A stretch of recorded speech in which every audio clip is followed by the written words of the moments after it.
Hi, everyone. Welcome back to the Reluctant Free Agent. And you may recognize this person here on the screen with me today. This is John Trocchi, who I interviewed back in September after he'd lost his job and was looking for work. And a lot's happened since then. So he and I are reconnecting to give you an update, both about his work and also about what I would call a passion project. I don't know if you're calling that or not, but yeah. So I'm excited to have this update. So Johnny, welcome back. It's good to see you again. Thank you. Thank you. It's good to be back. So tell me, when we met back in September, to remind people, you had lost your job and you'd been out of work for a while, and then you found another job. And I don't know if you want to just give us an update on that process. Yeah, sure. I lost my job, my previous job back in July. We kind of went over that last time.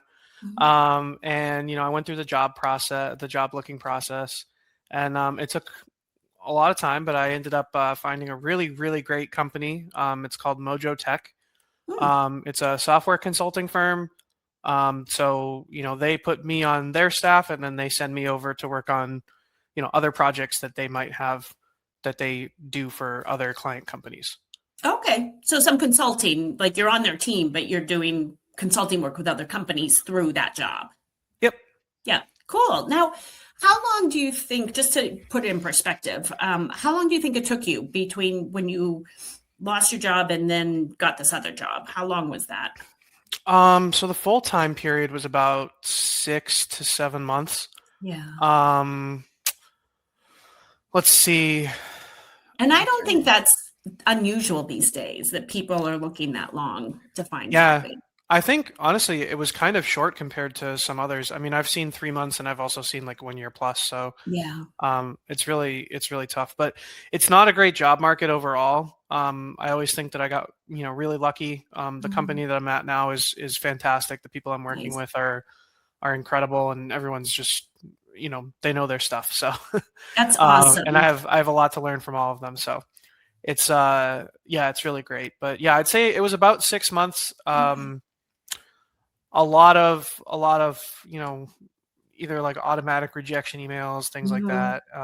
A lot of silence, and then it sort of picked up towards the end of the year, the beginning of the next year, and just when you feel it picking up, really just capitalize on that time Mhm. and like double down on everything you're doing. When you start hearing back, that's the time to really just go as hard as you can with the applications, I think.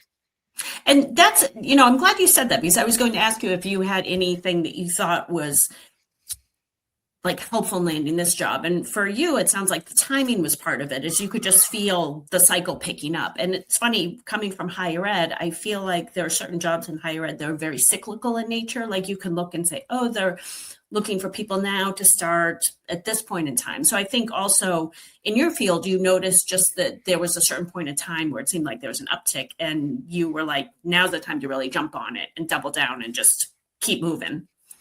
Yeah, I think it's typically I want to say like beginning of the next year, and then maybe July-ish. I'm not Mhm. sure, but I'm not too knowledgeable on it, but I know it has to do with like accounting and the timing Yeah. of, the reports and those kinds of Mhm. things, and that's when decisions usually get made. So probably like once a quarter is usually at the end of the quarter. Yeah, well, congratulations. It sounds like you not only landed a job, but something that you're really enjoying. So that's fabulous, and I'm excited for you.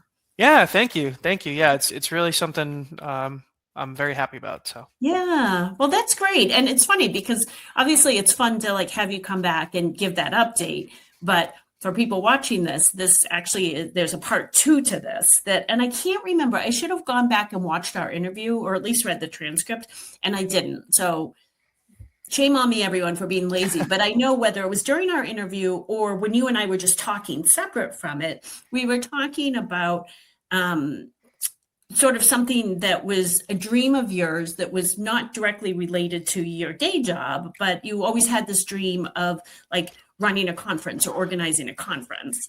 And so I want to hear more about that because dreams can come true because they are happening for you. So tell us what's going on with that part of things because that's totally separate from your work now, correct? yeah, yeah, totally. So a little backstory. When I graduated college, I didn't start out. I actually went to Framingham State. Um, with Melinda. Go Rams! Go Rams. But yeah, so I started out after I graduated college. I went to a career fair at Framingham State, and I ended up meeting this person who was bringing me in for an interview. And I ended up getting this job as a marketing assistant for a small company in Framingham, Massachusetts. But it turns out that they actually organized some of the biggest conventions, like fan conventions for just all sorts of like, anime, video games, all these things, conventions. And they were some of the biggest in the world. And I really spent probably about like 6 months working directly under the CEO and just kind of learning how all that stuff worked. I was blown away by the fact that there was only a couple people, and they were really amazing people. They really knew their stuff. But it was only a couple people organizing conventions for hundreds of thousands of people. And, that coupled with, I have friends that are interested in like trading cards. So they've been bringing me to all these little shows, not little shows, but, like smaller size, not hundreds of thousands of people, just local to the area, like Woburn, Burlington, things like that. And I just started to see like, oh, this is possible at a smaller scale. And I've seen the biggest it can possibly get. So I figured, why not try something new? I was I was in a period where this was probably, think like end of July, early August of last year. I was in a period where I just wasn't hearing back from anyone. I was getting automatic rejection emails, and I studied business and entrepreneurship in school. I was like, I got to try something, like anything. And then I just started thinking about it, and I was like, I have experience working, at a company that organized big events. Let me try doing something small. So it sort of started out as like I wonder where this will go kind of project. And then I was just like some guy, like some random kid that was just like calling around and asking people for things. And so I was like, oh, like there were a few steps early on where I was like, no one's going to pay attention to me. No one cares what I think, like whatever. And so it started, I reached out to a couple of hotel venues. At the same time, I was also reaching out to a couple of celebrity guests that I thought would be cool to come to the convention. And this is it's like a fan anime convention. So it would be like, voice actors, things like that.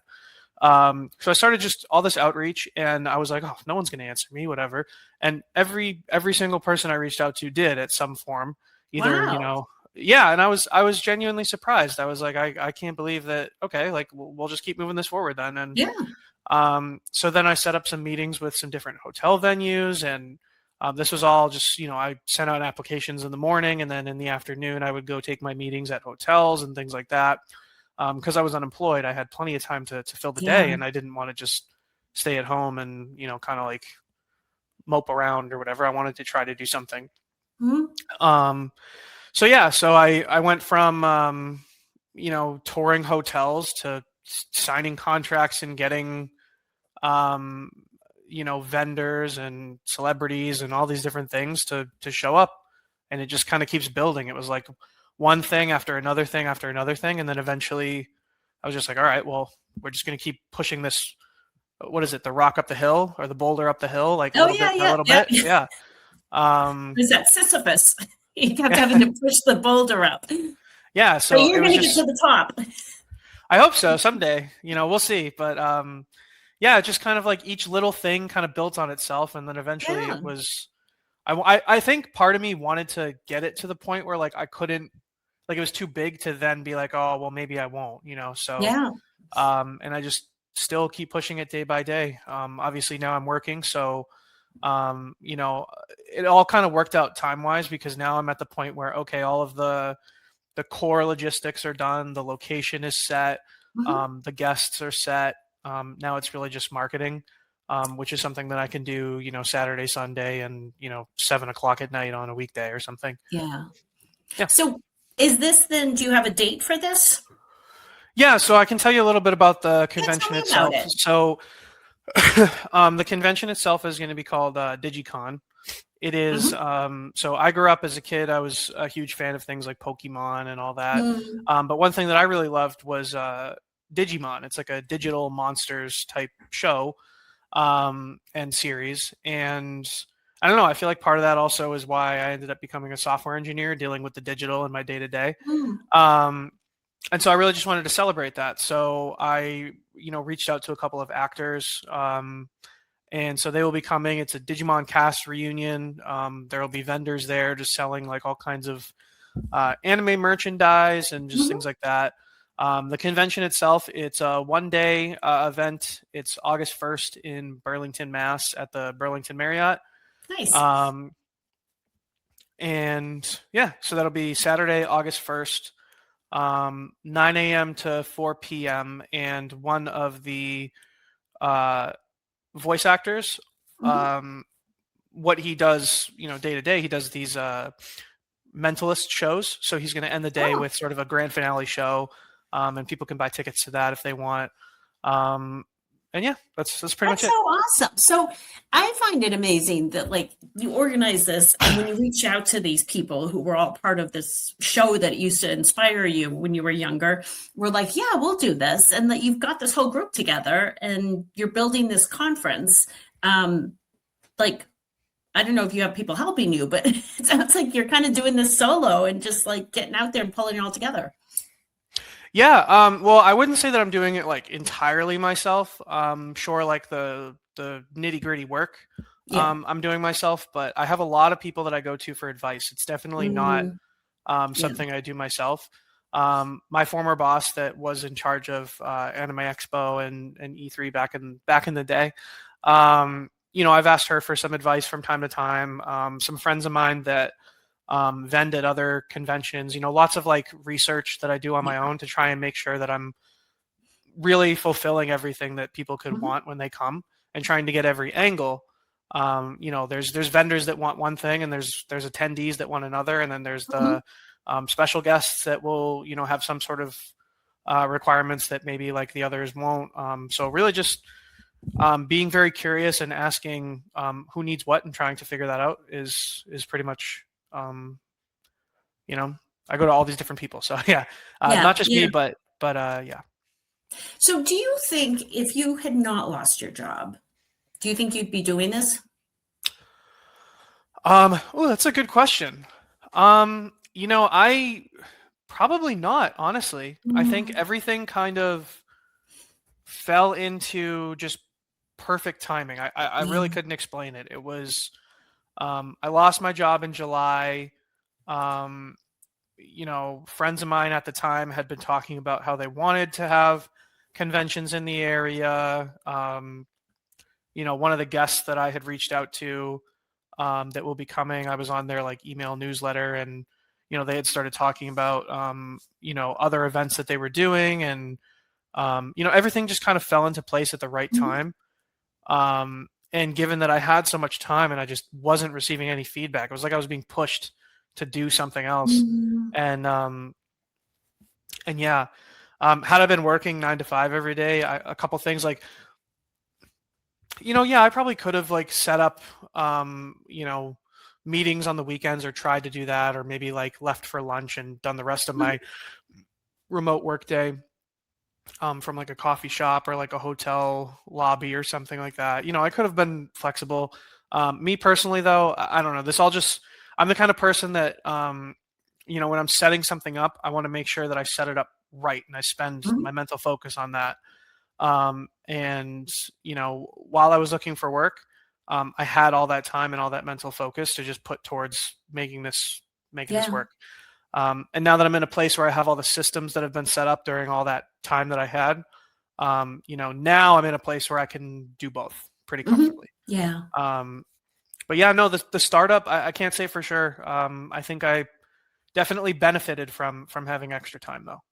Yeah, and I just wonder, it's interesting because losing your job is like obviously something that's not good, something awful. Yeah.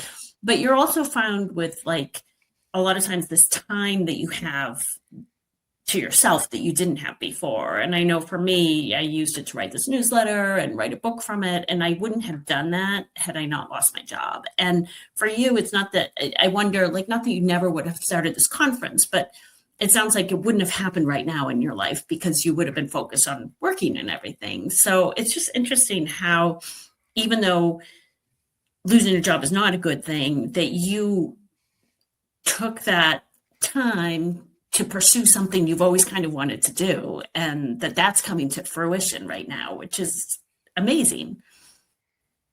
Yeah, it really is. It really is. And yeah, I think when I lost my job, I was, everyone kind of does a little bit of searching Yeah. and they just processing like what happened, what you can do differently next time, all those different Yeah. things. And when you're in that period in your life where you're in reflection rather than just kind of action on the day to day, Mhm. you start thinking about other things that are not Yeah.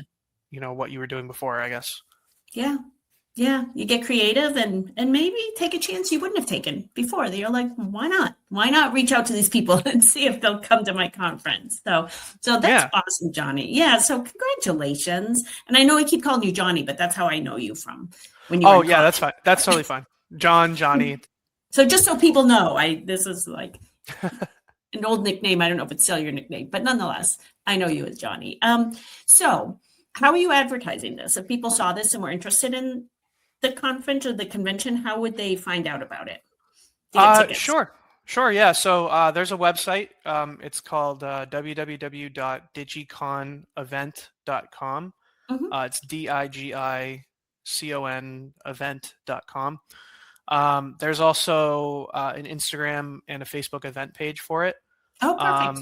And in terms of advertising, I've been running like Instagram posts just to announce special guests, and I'll be announcing vendor collaborations. So there's a few vendors that are signed up to come and sell things. So they have their own accounts. I have my account, so we'll collaborate. I'll post about it, and yeah, it's pretty much it. Just a lot of social media. Cool. And are tickets available now or do they go on sale a certain date? Yes, they are available now. There's Okay. 4 different types. There's just like general admission, VIP, which comes with some like additional perks. And then there's also a bundle for both of those that's like a little bit more expensive. And that gets you a ticket to the Mentalist show at the end of the day. Oh yeah, I forgot about the Mentalist show. That sounds really cool. Yes, yeah. Yeah, yeah, I'm excited. awesome. Yeah. So with that, like the mental show, obviously there's a capacity for that. Like, you're in a space with a fixed capacity. So I assume like Mhm. there's a certain number of tickets and that at some point you could max out on those and people could just be like gonna miss it if they don't sign up, right? Yes, yeah, you definitely, if you want to see the Mentalist show sooner rather than later is probably the best to buy those tickets. I've been told that that's something you should mention often to get people to buy stuff, but I don't know. I usually don't. Well, mention it I'm now. Buy I do. now. I know. I'm bad at the getting people to buy sort of aspect of it. I'm not the greatest salesman, but yes, there is Yeah. a fixed capacity. The earlier that you buy that, the better. And there is a bundle with the VIP. So it's I think it's 10 and 25 for general admission, and VIP is 25. That gets you like early access to the show about an hour early. And gets you like fast track to the signing lines, and a few like additional things that I'll be giving out, or that we'll be giving out at the front when you come in. But if you buy the VIP in the bundle, I think it's just a $10 add-on. So I think instead of Okay. $25 for the VIP, it's $35 for the VIP bundle, and that'll get you a ticket to the show. That's a really good price. I mean, I've gone to conferences lately and I feel like I'm paying a lot of money for them. Oh, That's thanks. You not should all come. that. I should. I wouldn't know any of the people or anything, but you never know. It would be fun. And Yeah. mentalists are always cool. Well, I'll send you a link to the website Send me after. a link. And I'm going to I know you gave us a link, but I'll put it in writing so people, when they see it in the newsletter, will see the link and be able to just click on it. So yeah, so this is so exciting. Sure. So everyone, if you are interested, tickets are available and it's buy early because you never know when they're going to sell out. But also, I think this is a great story of, even though losing your job and spending like 6 months looking to find a job is really stressful, you got a new job and you're doing something really cool that you always wanted to do on top of that. So it's like win-win. Yeah, thanks. And I'm really fortunate that I was able to take that time to set up the systems Yeah. too, because now, even though I'm doing both of these things, one is not impacting the other Yeah. in any negative ways, which is just it's great. I'm really excited for Yeah. both. Yeah, and it sounds like now that you have this down, you could do this again in the future without all that like front end work of figuring it out. Like, now you have a what do you call it? Like a routine for it or a process established. Yeah, just a little, I guess, advice for. I mean, I'm new to it, but anybody who's interested in doing their own type of event, the first one is always going to be the hardest, Yeah. because you have to set up those systems. But once you have them in place, just make sure that when you're setting them up, you make sure that they're easy to follow. So that way, if you have another one year two, year three, you can show somebody else the system, and they'll be able to help you out, whether you're paying them or it's a friend or family member, just volunteering to help. If once you have the system set up, then the next one is I feel like a lot smoother. You can focus on Yeah. making the show better and just doing other things that maybe you didn't have enough time to do before. Yeah. Well, congratulations to both your new job and this convention on August 1st. I'm sure you'll be posting about that once it happens and all the glory of it. But Yes, yeah, thank you. yeah, well, I'm excited to see updates as you go along. And I'm going to post the website for people, and I'll be able to look on that and get updates as well. Woo. Yeah, woo! So thanks, Johnny. Good luck with that, and congratulations on the job too. Thank you, and thank you for both times that we've talked on the show. Yeah, let me know when you have more updates, and I can have you back for a third time. You could be Sounds like my good. regular. Yeah, I'd love to. That would be fun. I really like the show. So thank you. Oh, thank you so much. So, well, goodbye, everyone. Thank you. Thanks, John.